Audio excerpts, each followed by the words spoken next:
Tama ba ito? So magiging 11 years na lang yung basic education ng mga kabataan, Senator? Hindi na 12. The way I understand it doon sa, nabasa ko lang to sa internet, babalik tayo sa dating 10 years Plus of, 1 kindergarten. Plus 1 kindergarten. So, Ngayon kasi 1 plus 12 eh. Tama, oo.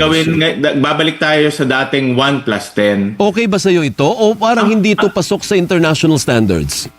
Matagal namin pinag-aaralan to sa Committee on Basic Education, ilan focus group discussion ang ginawa namin.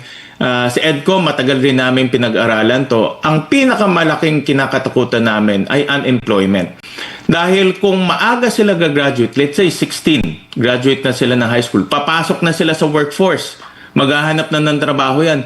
Ngayon, meron kang mga bata na high school graduate lang pero naghahanap ng trabaho na underage para sa formal na trabaho dahil ang formal na trabaho 18 and above, diba? Hindi yung mga factory naman, yung mga negosyo hindi naman kumukuha ng 16. Kaya ang aking personal na analysis, baka lumaki yung unemployment natin dahil meron na tayong mga batang papasok na underage, 16, 17, na high school graduate lang na hindi sila makakakuha ng trabahong maayos-ayos o trabahong mataas ang sweldo.